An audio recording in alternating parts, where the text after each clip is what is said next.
I'm Mara Webster with In Creative Company, and today I'm thrilled to be talking about The Boys with Tomer Capone. And starting off, I wanted to talk about your journey when you first got cast to now, because when you were Oh, first cast in the show, you were cast just a few days before you had to be in Toronto for filming. And so it that's sounds like true. it was a very fast and furious journey to figure out who Frenchie was going to be. And I was curious, when you look back on that first season, how it feels so different to the way that you get to step into a season now, where you know months in advance when you're going to go into production to start coming up with ideas and thoughts for him. Right. Oh man, you're taking me back. I just remembered me really, as you mentioned, coming so quickly into set. Frenchie comes in, I think, second episode on season one, and the crew and the cast, they already started rolling episode one, so they were in the mix. Um, And I had to, I guess, lie to myself or make believe, as actors do, to myself as well, that I can pull this off. So I don't know if it was a good or bad decision, man. But I decided that I am going to tell everyone that I am French, for real. And just going to keep the French accent, floating. Like, I don't want to just bring it from nowhere. And as soon as I kind of saw that people are buying the fact that I am French, uh, um, it helped a lot. So what can I say? I don't have that bag of lies anymore coming into season two, three, and four. Everybody knows. Everybody knows. But listen, in the end of the day, it's like, this show specifically, what makes it part of what makes it so amazing and I guess so popular, other than the fact that it's the coolest thing on TV ever since, whatever, but it's the fact that it's like a family. We genuinely love each other. Like, I'm talking about crew, cast, everyone is so passionate about what we are doing there and give their all and inspire each other to be better and from season to season the intimacy just gets more and more deepens and I think it shows on the screen. So obviously getting to know everyone and make a journey with your character, and pushing through some bad shit. I don't know, can I curse here? Yeah, it's the internet. Uh, I mean, come on, some bad shit Frenchie is went through. And me holding his hand wasn't an easy mission all the time, but here we are, season four. It's happening. It's always emotional thinking about how we started and all the questions we had and the concerns and how is this going to work and are we going to do justice with the comic book and people going to get it. But I don't know. I'm feeling very proud and couldn't be more happier being on this show with my fellow castmates and crew and all the people. So big shout out to everyone. I also love the way that you describe that you go through the scripts when you get them, in that you basically go into the experience of reading each new script as if you're sitting there with Frenchie as a friend and kind of observing it and reading it together. And I was curious in how you really sit with the script in both kind of your own perspective, but also his perspective. I mean, listen, it's scary. It's scary. It's the boys. You never know what's going to happen. I always am, comparing it to, so I don't celebrate Christmas, but I always imagine it like opening this amazing Christmas gift whenever a new episode comes in. There's this excitement, exhilaration, and a little bit of sweatness. You never know what you're gonna get. It's one thing's for sure. It's gonna get ugly, messy, bizarre, and bloody. But then you kind of go through this thing where the character is already inside you in a way. It's so, man, we actors were such a screw ups. I mean, the actors the characters in this is inside you, so there's a little French accent inside me that reads the script with me. It's the weirdest experience. It's like Dr. Jekyll and Mr. Hyde, and I don't know how healthy it is with the material that the boys give. So I don't know. Maybe I should go and check myself from season to season. Um, but yeah, it's. Listen, no, I'm.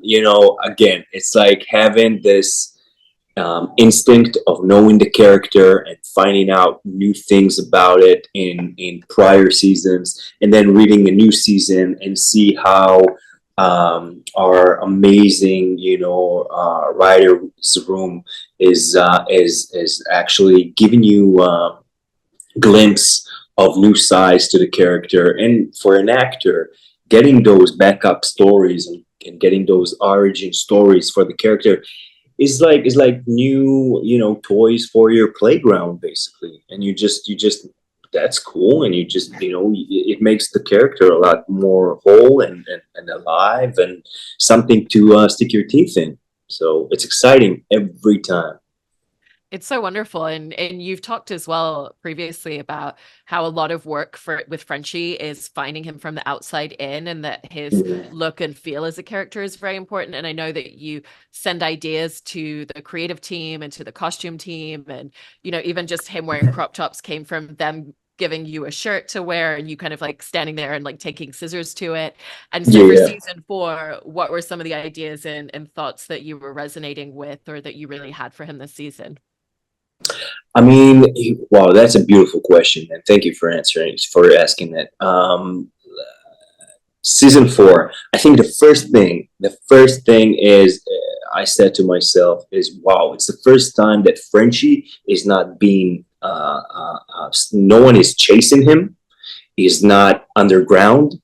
He's not in, trouble in terms of authority, and what he's actually working for the CIA, with the CIA, and he has a license to do what he does, which is try to kill superheroes, bad superheroes. No, but it's just and it changed something. If you're talking about the outside, I think it changed something in Frenchie's post, like the way he holds himself, a lot more. I guess less, use of drugs. He's not a smoker anymore. Something healthy is going on with the guy, because he's legit now in what he does. Quickly enough to find out that he's in a relationship with a guy that he murdered his entire family very quickly, and then things kind of go back into Frenchie's traumas and past. So, but that little glimpse of the first episode was a big changer in terms of the hair, in terms of the way he holds himself. Everything about it kind of gave a new, fresh take to me, in terms of playing the guy. So it was fun. And you mentioned his relationship that we now know with Colin. And I was curious about when you knew that that was going to be part of his sexuality and part of who he was as a character, because it feels like there have been details throughout the seasons that have alluded to it, but it's the first time that it's really been played out narratively on screen for him. Yeah, that's true. That's true. I say it. You know what? Again, for me, it's so organic, because working from inspirations to Frenchie were idols like, uh, um, David Bowie's, Iggy Stardust and the Spiders from Mars, and that whole. It's one of those characters where it's.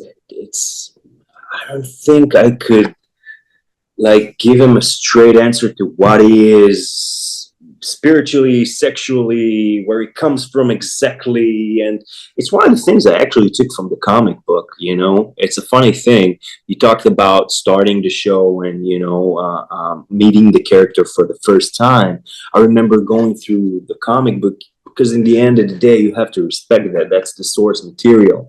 And you kind of go through the volumes, and the first thing I've noticed is every volume Frenchie looks so much different. Like in one volume, he looks like he's 50. In one volume, he looks like he's 24. In one, he's more beefier. In one, he's skinny. He has hair in one, and then he doesn't. It's like it's the weirdest thing, and he's the only character that is drawn so different from volume to volume. And I said that's so much interesting. It's he's an enigma, you know. And I kind of took it from there. If that answers your question in a way, because other than that, I don't know how to answer that question. He's everything, you know. It's I'm not putting this guy in a box, no way, you know. So I don't like people calling him bisexual or whatever. I don't want to. He answers to no one, my man. You know what I mean? He is what he is. No, I love the way that you talk about him. And, you know, it's so interesting to see these scenes with him and Colin, because it's, you know, it feels like he found the right person, but the circumstances mean that it's never going to be that.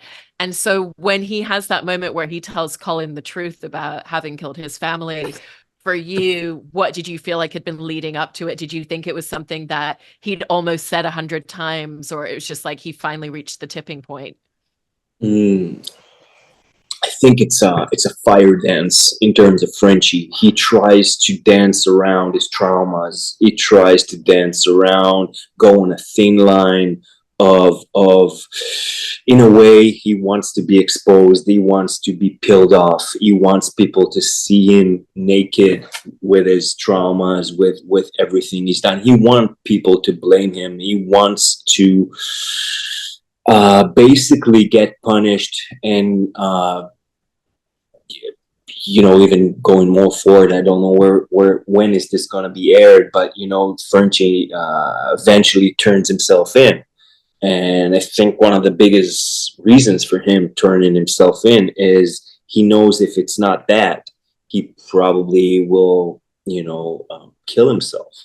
He just can't live with the blame and with the hurt that he gave others in his past life. And a big part of it is Kimiko being a mirror in a way to everything he is. And I think that what makes even the relationship with Colin reflects through Kimiko towards Frenchie trying to climb this ladder, you know, beyond the clouds, and trying to look for purity and look for his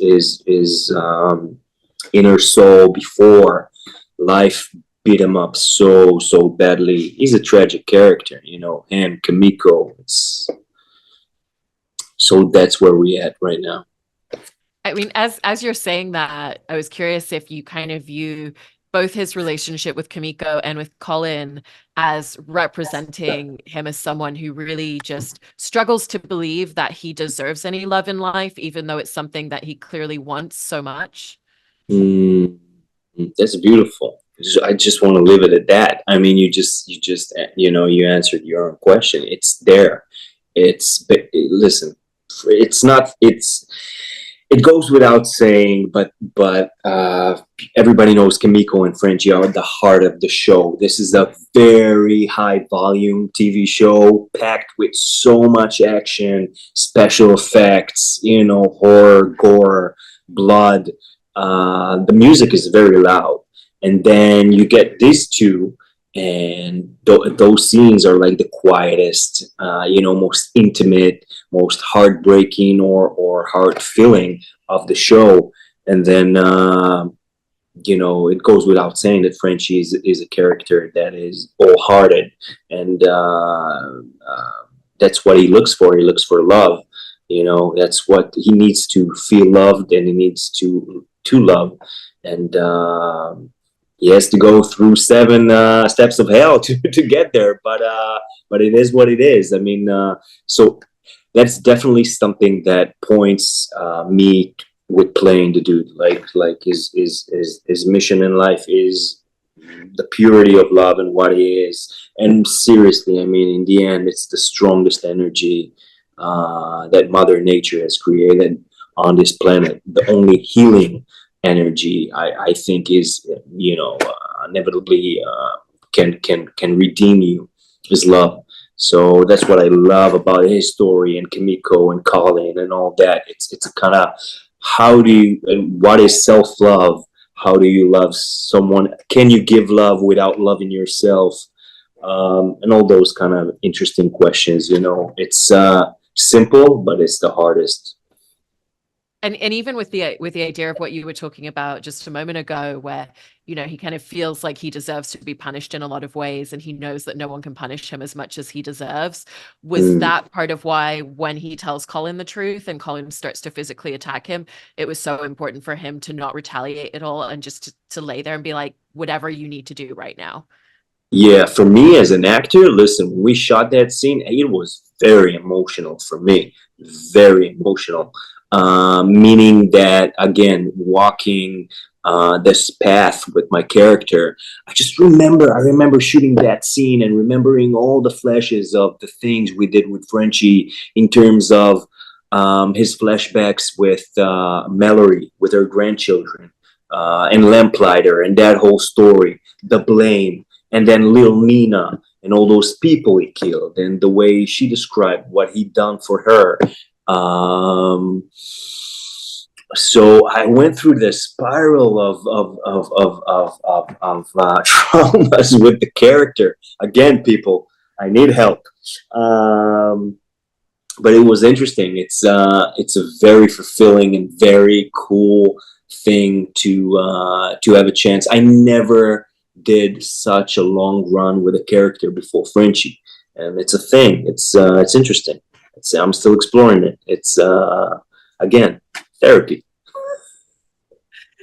And I mean, with that idea as well, it feels like this season, especially, he exists so much between his past and his present. And the Mm. scripts still start to give us more details, when he talks about things with his dad when he was growing up. Like, there's still so much more trauma that we don't even know about that's gradually being uncovered. And so, do you feel like the scripts this season gave you even more space to play between the idea of someone who is trying to live in the present and the future, but keeps being pulled back to the past so much? All the time, all the time. That's one of the biggest things that I'm thankful for, in terms of the writing, and in terms of, listen, we're a big cast. We so many talented actors in this show, and each and every one of us, none of us feels like we don't get enough. We get exactly like the amount of what keeps us curious and excited and passionate about jumping in and doing what we do. Same, and I'm thinking about all our conversation, and yeah, what's amazing is the balance, because a character like Frenchie, at the end of the day, it can be very depressing, or it can be very dark. But then the balance, the writers and Eric Kripke, obviously, and the tone, I think of the show, but also for Frenchie in particular, the balance between humor, and all the other shit, the trauma, the agony, the depression. It makes such a round and fun character to play. In the end of the day, this guy, he's funny.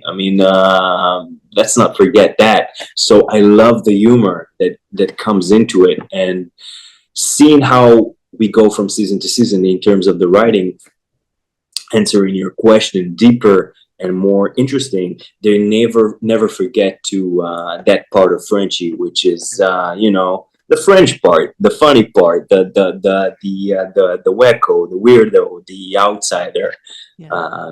the foreigner. I love that. I love that so much. And, in terms of the friendship with Kimiko as well, I've heard you describe how you felt like it was important for Frenchie to start learning a little bit of sign language and to start Mm. introducing that. And so how have you wanted the way that they communicate with each other to continuously evolve as they become closer to each other in this friendship? Yeah, it's listen, this season more than the last one. I remember you're reading the scripts, and actually, as we work with this amazing dialect coach called Amanda, and she kind of created that that signing for Karen, which has been doing it for 2 seasons now, and I kind of touched it. I think second season, the end of second season, a little bit of the third season, but never had full on conversations with Frenchie and Kimiko signing. And at first, I won't lie, I don't know if scared, but I was curious or maybe hesitate what the audience or the fans gonna react when they see the two again in such a big loud TV show signing to each other and having full on conversations. And funny enough, so quickly when we started shooting it and doing it, it felt so right and it felt so intimate and beautiful. And I just asked to do it more and more and more, and that they responded very positively. Eric Kripke, the writers, and we changed a lot of stuff in terms of Frenchie signing more and more and more because it felt organic and real. Again, this is such a weird TV show, but we try to keep it as grounded as possible. So it was. I won't lie to you, it's hard work. It's so crazy. I mean, it's like you have to, it's like you have to exercise your hands in certain ways. It's a new thing. It's crazy, but it's a very humbling experience. And Yeah. even just the way that you and Karen work together on scenes, it sounds like you've always had a really natural wavelength and connection, but also that the two of you will have a lot of conversations before filming scenes together. And so how do the two of you like to really discuss and dig into the script with each other before you film scenes? It depends. It depends. Karen can have a scene where she thinks it should be very emotional, and she would put her earbuds and hear some music. And I think Frenchie would annoy her, so I'm telling her, Karen, stop hearing music. And I'll annoy her, be behind the scenes, and she'll make fun of me. I'll make fun of her. Sometimes we're like like a tag team from wrestling, or sometimes we can be like very fun and loving, and sometimes we can be like Ren and Stimpy, and sometimes we can just brainstorm, before work.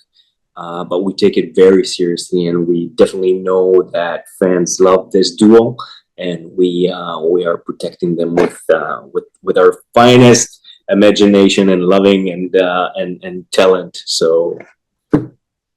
And in working with Eric Kripke over the course of several seasons now, I know the two of you have always had a great back and forth, and he's always been very open to you asking a lot of questions about Frenchie or particular scenes.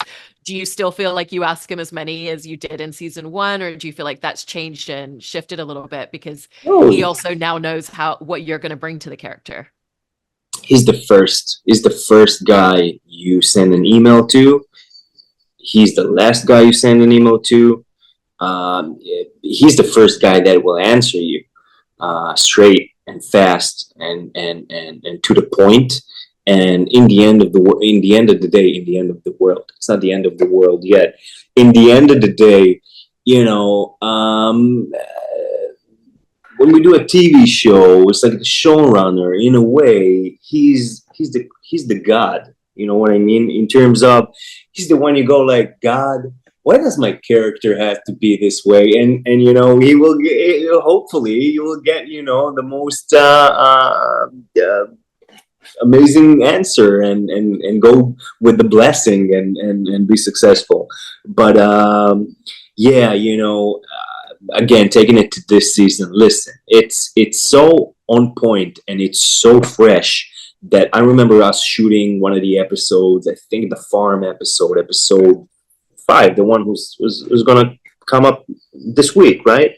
And we were doing the scene and the chickens are over there and something's happening, and out of the blue, our amazing director comes into set and said, we got Eric Kripke on the phone. He has some lines for Frenchie. He wants to try some funny stuff. And, we try some lines and everybody cracks up and it works and it's in the movie. So everything, again, as much as it's a big scale TV show and everything, has to be precise, and it's like, the machine has to tick and talk, it's a lot to have and a lot to do. We have those moments of stopping everything and just trying to make it better on the spot, which is, it's amazing. It's part of why the show is so great. And I love everything that you've built into this character. Frenchie's such a fantastic character in the show. Bless you. Thank you. And thank you so much for such a great conversation and sharing so much about him. I appreciate it. I loved it. I loved chatting with you. Thank you so much.